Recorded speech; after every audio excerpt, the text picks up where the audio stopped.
Bang Afrizal ini baru saja menerbitkan buku puisi Berlin Proposal yang ditulis ketika dia mengikuti atau menjadi seniman mukiman atau artis in resident di Berlin ya, 2 tahun lalu ya. Nah, yang menarik dari Afrizal ini kan sebetulnya bagaimana dia memandang sesuatu yang katakanlah sederhana atau apa adanya bisa tidak sederhana atau ajaib. Jadi hal-hal yang tampak di depan mata kita itu biasa menjadi tidak biasa dalam puisinya.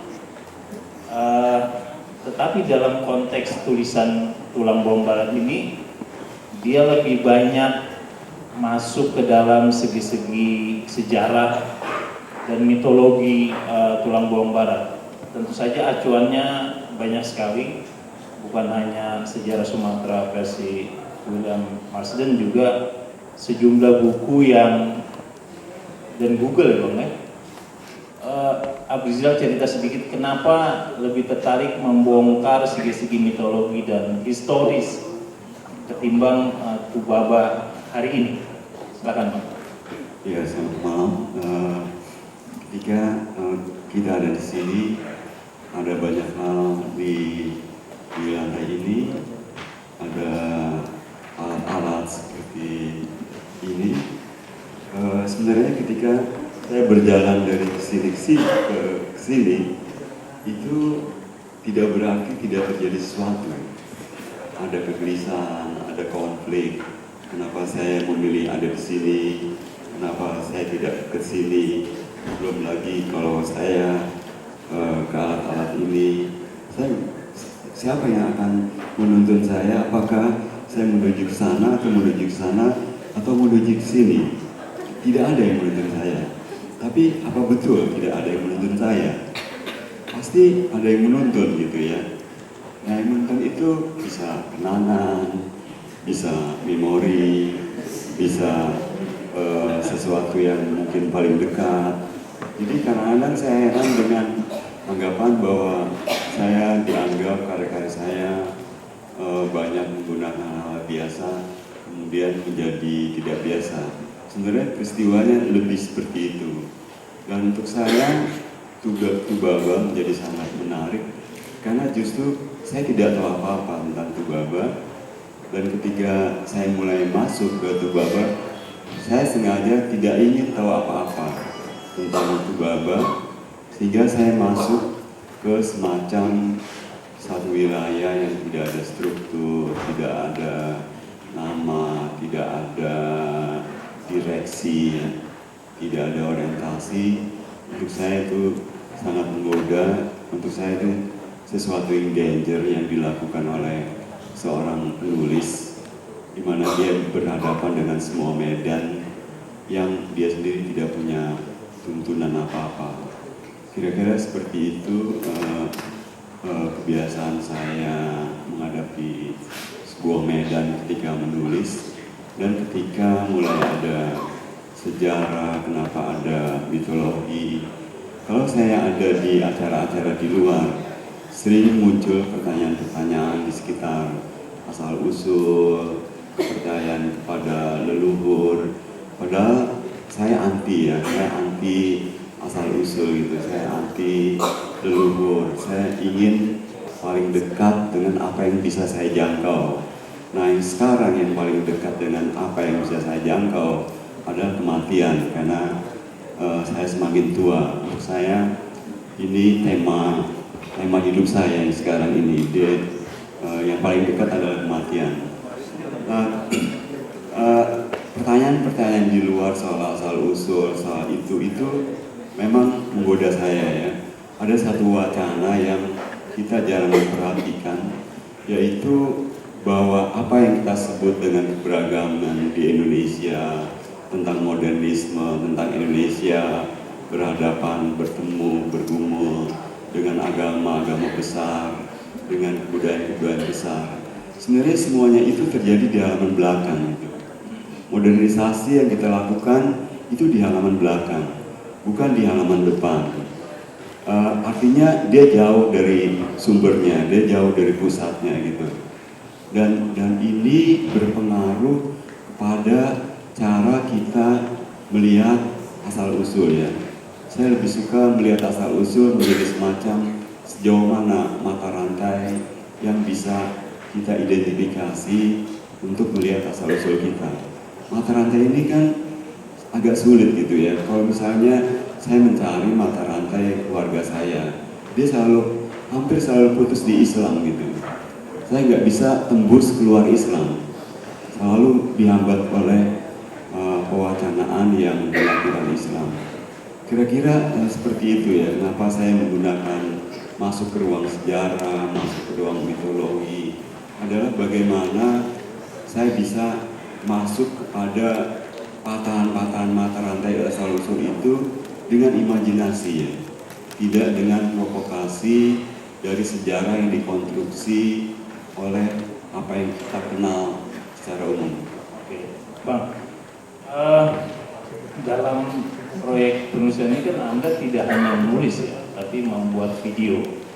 Kita tahu bahwa misalnya beberapa tahun sebelum ini memang sudah gemar memotret, merekam atau memvideokan sesuatu yang misalnya kita kalau sempat menonton bagaimana dia menyapu sampah di bawah pohon bambu gitu, membuang sampah, itu ada video.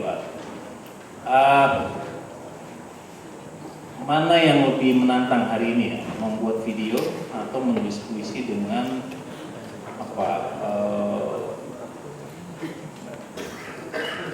imagery yang sangat visual?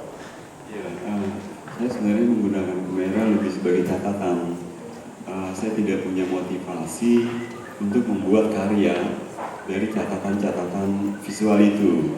Jadi kemana-mana saya bawa kamera, sekarang juga saya bawa kamera. Tapi untuk mengganti saya malas mencatat gitu. Nah, video yang tadi saudara-saudara tonton itu juga bukan pesanan. Itu dari catatan, tidak ada order dari Tubaba maupun dari Studio Hanafi untuk saya membuat video ini. Video ini saya suka aja gitu, dari catatan-catatan saya gabung dari yang dibikin beberapa Taufik Darwis atau Dian dan jadi video itu. Tapi persoalannya sebenarnya begini, penulis seperti saya itu kan bekerja dengan kata, dan kata ini kan nggak bisa dilihat, nggak bisa dipegang. Apa sih yang membuat seseorang percaya pada kata? Kan sebenarnya nggak ada gitu. Itu hanya konvensi yang ada di kamus. Kita juga nggak tahu yang ada di kamus tuh asal usulnya bener nggak sih, pengertian-pengertian yang dikonstruksi dalam kamus kan nggak juga gitu. Jadi seorang penulis seperti kami sebenarnya bekerja dengan media yang nggak bisa dibuktikan gitu, media itu. Dan karena itu saya membutuhkan media lain yang bisa mengkurasi media yang saya pakai. Nah, media yang lain yang bisa saya pakai untuk mengkurasi kata adalah visual gitu ya. Karena dia bisa dilihat, dia bisa didengar, dan itu membuat saya seperti ya pokoknya ada ini ya, ada timbal balik antara keduanya gitu ya. Misalnya apakah kata bisa menciptakan waktu, sementara video kan bisa menciptakan waktu kan, kata tidak. Bagaimana caranya kata bisa menciptakan waktu tanpa ada kata waktu di dalam? Nah, sementara bahasa Indonesia kan dimensi waktunya miskin, layarnya miskin sekali gitu dari gramatika. Ini jadi ini ya, satu godaan atau kegilaan atau apa, atau juga mungkin salah satu yang membuat kenapa Sula menulis lama sekali.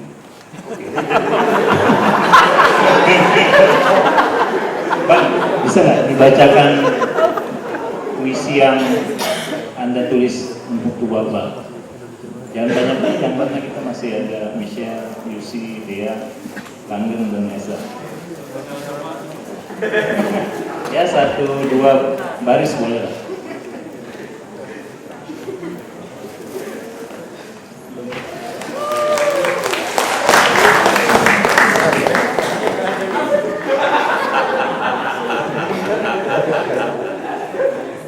Di sebuah rumah tak berpenghuni di Bandar Dewa, jendela telah lepas, pintu bolong, lantai rumah panggung miring keruntuh. Bayangan seorang perempuan terus menenun di balik jendela. Orang hanya melihatnya sebagai potret keluarga tenggelam dalam kertas mengabur. Suara tenun kayunya terus menggema melewati serentetan waktu yang cemas, mencari oksigen dalam bahasa, dalam aksara, kagama, dalam 7 butir telur naga yang menyimpang marga-marga, dalam kamar kelambu merah jambu, sang pewarak terbaring sendiri, tubuhnya berlumuran cerita. Catatlah alamatku, katanya.